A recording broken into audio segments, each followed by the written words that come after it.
J'aurais jamais pensé un jour réussir à dire tout ceci, mais je crois qu'on y est. La dernière fois, je retournais sur toutes mes anciennes vidéos et choses que je fais jamais et je me disais waouh, c'est... J'avais l'impression de voir une petite fille devant moi et alors que c'était il y a pas si longtemps et ça me montre à quel point il y a du... C'est assez lourd, le passé est très lourd mais il y a beaucoup de choses de traverser et je me rendais pas compte à quel point ça remenait à loin. Pour me rendre compte qu'enfin aujourd'hui, je crois qu'on est sur la bonne voie. Et ça me rend très émotionnelle parce que j'ai attendu ça tellement longtemps. Et je veux pas tout de suite avoir mes espoirs super hauts parce que oui, j'ai dit ça plein de fois. J'ai eu plein de fois ces éveils spirituels, mais là, il y a vraiment quelque chose de différent. J'arrive pas à l'expliquer et ça me fait peur, ça me terrifie. Pour être honnête, c'est là que aussi la partie addictive en fait se montre. Je pense qu'on parle pas assez de la partie addictive. J'en avais fait une vidéo dessus, mais à la dépression et aux problèmes de santé mentale en fait. Oui, je ressens bel et bien qu'il y a un aspect addictif au fait d'être triste tous les jours, au fait de ne pas aller bien, au fait de se faire du mal. Quand les jours où je me sens bien, il y a comme une espèce de manque d'un côté sombre et de ces musiques tristes et de la pluie et il y a vraiment quelque chose d'addictif à ça et en fait, alors qu'avant j'étais addict à la joie, tout à l'inverse. Mais une fois qu'on développe ce genre de conditions, vraiment, je crois que c'est pour ça que c'est aussi dur de s'en sortir. C'est parce qu'en fait, quand ça commence à partir, ça nous manque. Et c'est ça qui est horrible. Et c'est ça qui nous montre que c'est pas normal et que c'est vraiment cette condition dans notre tête qui nous contrôle. Parce qu'aucun humain de lui-même ne peut se dire « je suis addict au fait d'être triste, je suis addict d'être en dépression, je suis addict au fait d'être anorexique ». Non, c'est horrible de dire ça parce que c'est juste horrible comme vie. Et en plus, ça fait tellement de mal à nos proches. Mais c'est la maladie elle-même qui dit ça. C'est la condition elle-même, c'est pas nous qui parlons. Et donc, j'avoue que là, c'est vraiment encore une fois, en fait, c'est ça la différence cette fois-ci, c'est que j'ai vraiment les yeux ouverts. Je me rends compte de ce qui va pas et ce qui va. Et affronter tout ça et d'avoir une telle vision, alors c'est à la fois... J'arrive jamais à traduire ce mot, mais overwhelming, on dit en anglais. Je sais pas l'équivalent en français, mais c'est vraiment tellement de choses qui se passent. J'ouvre les yeux sur tellement de choses et je vois tout ce qui allait pas et tout ce que je peux faire maintenant et tout ce que j'ai envie de faire. Et du coup, là, en ce moment, ça va pas parce que il y a tellement de choses et j'arrive pas à gérer. Il y a le boulot, tous mes rêves qui se réveillent à nouveau, que j'ai envie de faire, tout ce que j'ai envie de faire, toutes les routines que j'ai envie d'installer, les changements que j'arrive à installer, il faut que j'arrive à appliquer mon plan alimentaire, mais il faut aussi que je fasse ça pour le boulot, il faut que je fasse ça, il faut que j'aille là, et j'ai envie de faire ça, et j'ai envie de créer cette nouvelle chose, et j'ai envie de enclencher telle habitude, et l'argent aussi qui stresse. En ce moment, je suis juste abattue en fait par tout ceci, mais en même temps, c'est tellement d'un coup, mais en même temps, ça me prouve aussi que c'est parce qu'en fait, je laisse enfin les portes ouvertes au changement et à tout ce que j'attendais. Et je suis tellement émue parce qu'en fait, je sens que oui, ça va être dur et que ça va être dur de gérer, mais qu'au moins, c'est enfin en train de se passer. Et il y a plein de petites choses comme ça qui me prouvent que c'est vrai, en fait. En fait, pour être honnête, je crois que le changement qui est en train de se passer et qui était en fait la clé de ma guérison, et c'est dommage d'en être arrivé jusque-là, mais c'est que je suis épuisée. Je suis épuisée par toutes ces règles que je me traballe depuis des années et des années et des années. Et en fait, je pense que beaucoup qui essayent de guérir, qui essaient d'aller mieux niveau santé mentale, en fait, se reconnaîtront là-dedans. Parfois, on a tellement de raisons d'aller bien, mais on n'y arrive pas. Juste, on n'y arrive pas parce qu'en fait, juste combattre la chose nous épuise déjà d'avance, ça nous terrifie et c'est tellement une montagne à monter que c'est... On n'a pas envie. Franchement, c'est pour ça on doit faire appel à l'aide même parce que c'est énorme. Mais en fait, là, il y a aussi... Et je crois que c'est une chance. C'est horrible, mais pour ma part, ça aurait été une chance. C'est d'être arrivé au stade où oui, cette montagne, elle me terrifie. Mais en même temps, la maladie et toute la vie que je mène, elle m'a épuisée. Je n'ai plus aucune énergie pour lui accorder de l'importance en fait. Et c'est ça le changement qui est en train de se passer. Et c'est dingue. C'est juste dingue parce que c'est à la fois triste et à la fois tellement à porter et tellement à gérer niveau émotion. Mais en même temps, c'est incroyable parce que, par exemple, en fait, alors ça c'est la meilleure décision que j'ai faite, c'est d'aller voir une diététicienne parce que j'en voyais déjà une, mais j'arrivais pas. Et là, j'ai senti qu'il fallait que j'y retourne. Et le fait d'avoir, par exemple, un nouveau plan alimentaire et de créer du coup une nouvelle habitude sur laquelle en plus je peux me reposer parce que je n'ai pas... Avant, j'essayais toujours de le contrôler. Et en fait, là, j'ai même plus l'énergie. Je lis la feuille, je n'ai même pas l'énergie de réfléchir à comment transvaser ça en telles calories et en tel grammage et quel aliment remplacer ça. Et en fait, là, quand je fais mes plats, et je me rends compte d'une chose qui est déjà en train de changer ma vie, c'est que j'ai même plus l'énergie de compter. J'ai passé toutes ces dernières années, chaque jour, à compter chaque milligramme près, à réfléchir à la fin de la journée à tout ce que j'avais mangé et le total que ça pouvait faire. Et là, j'y arrive même plus. C'est dingue parce qu'avant, c'était l'inverse. C'est-à-dire que j'avais un truc devant moi, il pouvait être à 1 kilomètre devant moi, de loin, je savais dire combien de calories il y avait dedans et ça m'oppressait chaque jour, j'y pensais. Et là, je suis devant mon assiette et c'est l'absence totale. Mon cerveau est tellement épuisé qu'en fait, j'arrive même plus à compter. Et du coup, juste, je fais. Et j'arrive même plus à réfléchir. Et ça, c'est incroyable. J'ai attendu ça tellement longtemps.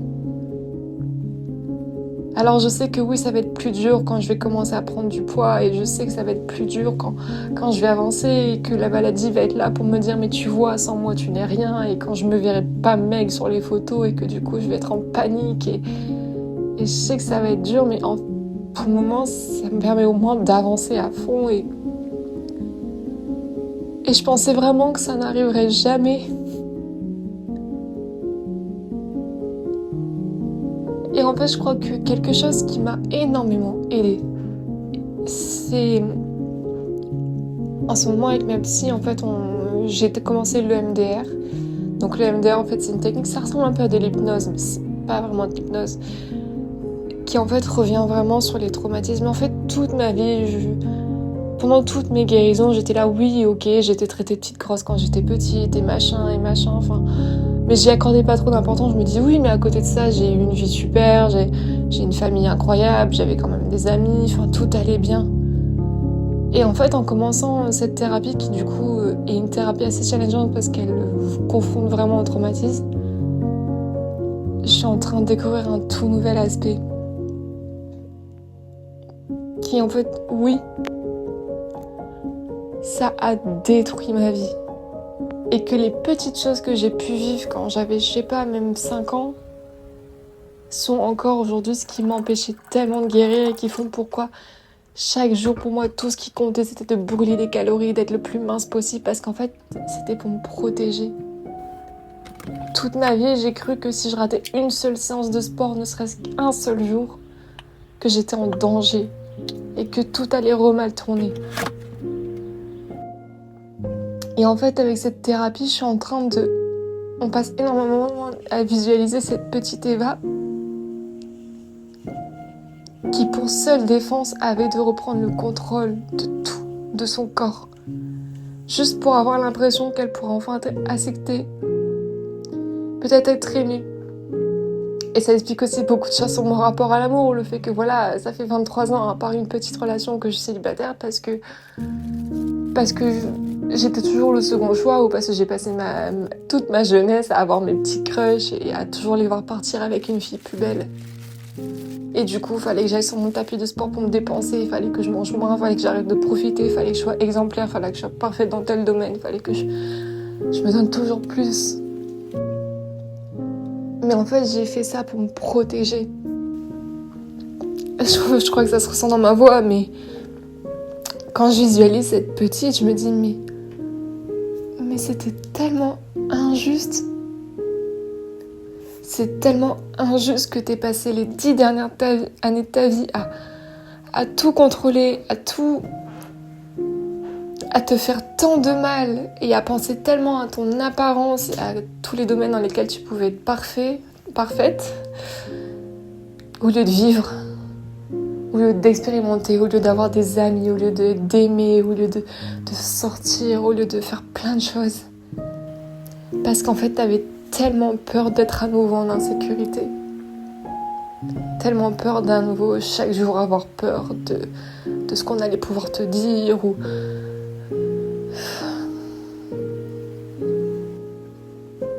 Et je me dis, mais c'est tellement injuste. Je vois cette petite bouille toute adorable qui est en train de, je sais pas, déguster une petite glace et qui a tout foutu en l'air. Enfin, pas tout foutu en l'air parce que la pauvre, elle y pouvait rien, mais qui a tout laissé de côté, toute joie, tout plaisir et qui se retrouve aujourd'hui à devoir combattre une des maladies mentales les plus insupportables juste parce qu'elle voulait être protégée. Elle voulait être aimée, elle voulait être en sécurité, elle voulait plus avoir à chaque jour avoir honte d'elle-même et se détester autant. Et encore aujourd'hui, quand je me regarde dans le miroir, mais c'est horrible, c'est tellement dur, j'arrive pas, je me dis mais comment je vais faire pour pouvoir vivre? Alors déjà là, en étant à un poids plus faible, je suis là, comment je vais faire pour pouvoir... J'arrive même pas à me regarder dans le miroir, je déteste ce que je vois, je suis horrible, je suis immonde et j'ose même pas m'affronter au monde et je vais rester enfermée chez moi parce que je suis trop laide pour sortir. Et du coup, oui, j'ai peur de quand ça va changer parce qu'en fait, j'arrive même pas à... Je me dis, mais je suis immonde, comment je vais faire? Et là, je revisualise tout ça et tout se passait. Et du coup, cette petite Eva, et du coup, là, en re-regardant mes anciennes vidéos, j'étais là, mais c'est tellement triste. C'est tellement... Même mes vidéos de début qui étaient sur la guérison, j'étais là, mais c'est tellement triste, ma petite Eva, ce qui est en train d'arriver. Pourquoi ça devrait continuer? C'est tellement injuste. Et quelque chose qui m'aide énormément en ce moment, et je suis tellement reconnaissante de ça, c'est que je crois qu'on est beaucoup dans une phase de changement et je vois tellement de personnes que j'ai suivies pendant très longtemps qui étaient toujours qui étaient toujours à parler de santé et de machin et de sport et de machin, qui sont tous en train en fait de changer les discours. Vraiment en ce moment le changement. Alors peut-être parce que forcément c'est ce que je suis, du coup je ne vois que ça tous les jours. Et je suppose qu'il y a des horreurs qui sont encore mises sur TikTok et je ne sais quoi. Mais il y a vraiment un changement sur la femme qui a envie enfin de retrouver un corps et d'être belle. Et même là, face à moi, là dans mon appartement, j'ai toutes ces peintures aussi que j'ai affichées. Et les femmes avant, enfin quand on les peignait, mais elles avaient de telles courbes, tellement belles. Et c'était pas une honte. Et je remercie à toutes les femmes qui sont en train de montrer la voie. Je remercie à toutes ces femmes vraiment qui sont en train de me montrer qu'être un corps tout maigre, en fait, c'est pas comme ça qu'on est en sécurité, qu'au contraire, c'est comme ça qu'on se détruit la vie. Et oui, en fait, le fait m'avoir prouvé que là, j'étais en un état de santé, que si je continuais comme ça, mais ça allait être un enfer et j'allais faire tellement plus de dégâts que ce qu'il y a déjà. Et ça m'a terrifiée, mais aussi du coup de les voir en échange manger librement, se faire plaisir et entendre de plus en plus de femmes dire qu'en fait c'est sensuel de voir une femme manger, que c'est beau, une femme qui prend du plaisir juste à manger simplement, qui rigole, qui sort, qui s'épanouit, qui est elle-même, sans avoir à se cacher, sans avoir à s'excuser d'être qui elle est. Et je suis tellement reconnaissante de ça. Et donc c'est comme ça que ça a commencé, et puis aussi avoir rencontré plein d'autres jeunes femmes aussi avec qui j'ai un petit groupe d'amis super qui me fait me sentir tellement bien parce qu'elles me font penser à autre chose, elles me font penser à des choses de fées, à des choses magnifiques, à rêver, à parler d'histoires, de livres, de films, à juste parler d'autres choses, quoi. Et on se parle aussi énormément de tous nos problèmes, et ça fait un bien fou de se sentir acceptée pour autre chose, en fait. Moi qui pensais toujours que si je sortais, on m'accepterait en fonction de mon corps, mais en fait non, c'est totalement faux. Et c'est toutes ces petites graines qui ont été mises dernièrement et qui font que ça y est, c'est enfin en train de changer. Je le sens en moi. Que ça y est, on est sur la bonne voie, et je sais pas combien de temps ça va prendre, et franchement je m'en fiche, juste on y va. Et c'est là que je pense qu'en fait changer les choses, ça dépend énormément de nous, mais en même temps ça dépend énormément du temps. Je pense que vraiment, en fait, on essaye souvent de guérir dans des conditions où on les fait pour les mauvaises raisons, ou alors on se dit que c'est le bon moment mais c'est un peu fragile. Et je pense qu'en fait on a tous, et j'ai toujours senti qu'il y aurait ce jour où ce sera mon jour, où ce sera la bonne voie, où ça y est, le chemin commencera. Et j'ai toujours, à chaque fois, je sentais qu'à chaque fois, les dernières fois que j'essayais de guérir, que juste en fait je suivais le processus de recovery, mais c'est tout, je suivais un peu mécaniquement, et j'étais là, oui, on va réussir, mais c'était juste mécanique. Il y avait cette petite révélation en mode, oui, il faut que je le fasse, mais c'était pas juste parce qu'il fallait que je le fasse. C'était pas... Là, c'est juste, en fait, pour une fois, et vraiment, c'est mon mot d'ordre en ce moment, mais c'est de dire fuck à tout. C'est au bout d'un moment, je suis épuisée. Je suis juste exténuée.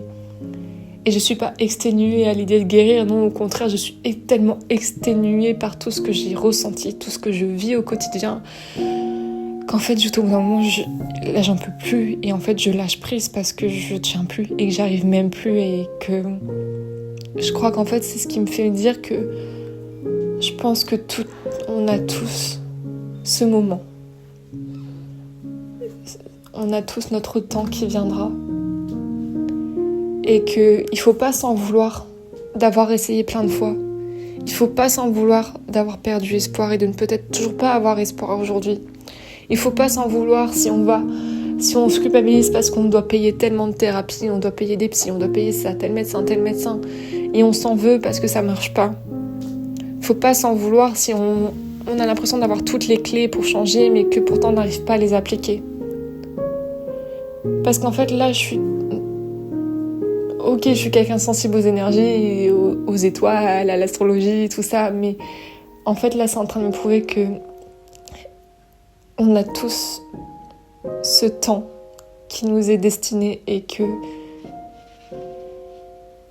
si c'était pas arrivé avant, c'est parce que c'était pas le moment. Et en fait, il y a quelque chose vraiment de magique de guérir, non mécaniquement, non parce que des médecins me disent de le faire ou tout ça, mais juste parce que je sens que là, que ça y est, en fait, tout est en train de s'aligner et que le temps est venu pour moi. Et c'est là aussi qu'il faut se dire de ne pas lâcher. Parce que je repense à cette Eva qui, toutes ces dernières années, a failli lâcher. Et qui a passé son temps, ces 6 dernières années, à se dire mais pourquoi je vois tellement de personnes guérir d'anorexie, pourquoi il y en a au bout d'1 an, ça y est, elle s'en sort, pourquoi moi je rechute constamment, pourquoi je fais du mal à mes proches, pourquoi je me fais du mal à moi-même, pourquoi je vis comme ça et j'en peux plus vivre comme ça. Mais j'ai tenu le coup et j'ai appris tellement de choses et là d'un coup, bam, plein de révélations d'un moment et plein cette sensation vraiment mais profonde et qui dépend pas que de moi mais qui est presque cosmique que ça y est, c'est le moment. Que ça devait pas arriver avant ou que peut-être ça aurait pu arriver avant, mais que peu importe, on s'en fiche. Il faut pas culpabiliser de ça. Tout ce qui compte, c'est que là, ça y est, c'est le moment. Et qu'on peut le faire. Alors, ayez confiance. Si vous avez envie de lâcher sur quelque chose, si vous en pouvez plus de vivre telle chose, reposez-vous sur des choses qui en attendant vous permettent de tenir le coup. Et faites en attendant ce que vous aimez, faites-vous du bien, soyez plus indulgents avec vous-même, reposez-vous, mais ne vous en voulez pas. Parce que c'est tellement fatigant, ça prend tellement d'énergie.